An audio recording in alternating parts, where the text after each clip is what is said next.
Hello, it's Judith here, and this is my third video talking about how we can cope with current circumstances, many of which are common to all of us, or whatever else is going on in your life. And one of the things that helped me a great deal when I first started out, because I started doing all this for me in order to improve my mental state and my ability to manage my mental state. Now I haven't got it perfect yet, and I'm never going to, but I am so much better than I was. And as I say, one of the things that helped me was and you'll see this on Facebook as a meme, it's not what happens to me that's important, it's how I respond to it. So how can we choose the response we make to difficult situations? The problem is we tend to have an automatic habitual reaction, and I do distinguish between those two words. Something happens and it hits a button and off we go on a well-worn route of reacting to the situation. So it is really good if we can take a moment. In mindfulness, we call it just literally taking a breath, so that we have a choice. We can choose a helpful response. Now, it's not easy, and as I say, I don't get it right, and I don't know anybody else who does, but it's worth trying for. And so literally that's what it means, and I'm going to talk about breathing in a minute, and it's stopping that quick reaction, pausing and thinking, what's the best way to respond to this? So it can be when an incident has happened, or it can be when you're lying awake at 3 o'clock in the morning worrying about something in order to stop it, whenever you need to. So I'm going to talk about a breathing technique first of all. The breathing technique that I use, A, because it's simple, and B, because it gets the fight-flight response to stop. So when we're worried, our brain sees that as a threat, so we alert the fight-flight response, and again, that is totally automatic, that's hardwired, and we're off getting ready for action physically, when most of the stuff that we're worried about, there is no physical response. And so we've got all these hormones like adrenaline running through our body, ready for action, and there's no action to take, and that just makes the situation worse. So this breathing technique tells our mind that there is no threat.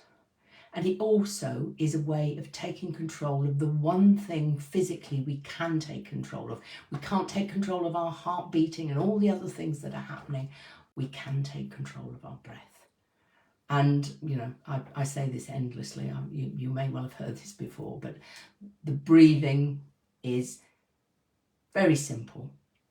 Breathing from the belly, breathing as slow and evenly as you can, making both the in-breath and the out-breath equal length.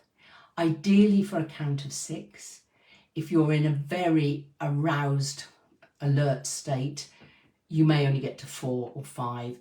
Just make the out-breath the same length as the in-breath and keep going, and you will find you can get to 6. And it's worth practicing this so that it's ready when you need it. And again, you're creating a new habit. When I feel like this is what I do. I immediately start breathing deeply.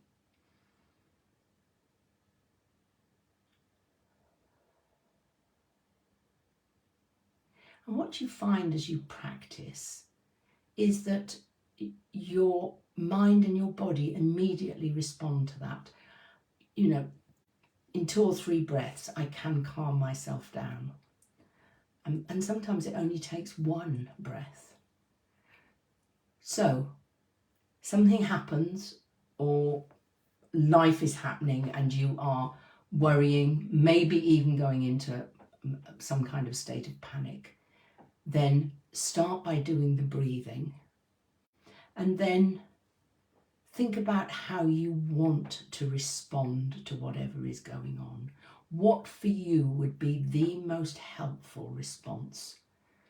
And if you can, when the situation is repeated, try to find that same response. Breathe and then think about your response. And what you're doing is creating a new habit. So ultimately you'll have a good reaction to what happens because you have retrained your brain to do things differently.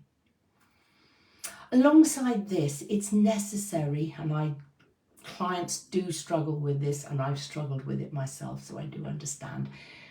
It's necessary to have a degree of acceptance.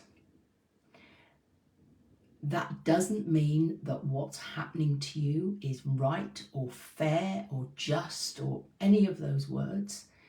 It's probably none of those things. It doesn't mean it's okay. What it means is it is. This is the way things are at the moment. They may not be right. They may not be what we want. They may be horrendous. But this is how it is at the moment. So certainly with the things that we all could be worrying about at the moment, what the winter's going to be like with COVID, the energy crisis, of course, the political situation, the wars, all of that stuff, the shortages. Most of that we just have to accept as a fact. What we can do, going back to what I was talking about a moment ago, is choose, accept that there's no point in worrying about the stuff we can't do anything about, but how am I going to choose to respond in the way that is most helpful for my mental health? And there are other tools that I teach people, and I'm very happy to teach anybody, to give you more in your toolbox to deal with situations, and particularly to deal with the more difficult situations. And for me, I teach all my clients self-hypnosis, and hypnosis is a state of focused relaxation, and just being relaxed allows you to stand back from the situation and see things more objectively.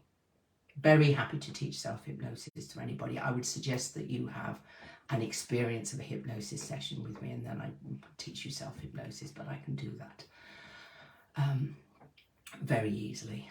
So if you're interested, just get in touch. I'm going to finish with an in quotes prayer. I'm going to drop the first word off it because I don't want this to be religious. The prayer is important. It's the start of the one that's used by AA, but it's used a lot in other connections. I use it in my mindfulness training, and it really sums up all I've said. Grant me the serenity to accept the things that I cannot change, the courage to change the things that I can, and the wisdom to know the difference. And I think that's well worth remembering. It's all in there. I don't have to say any more. So I hope that's helped. Just to round this off and referring back to my previous video, the other thing that helps us is by taking action.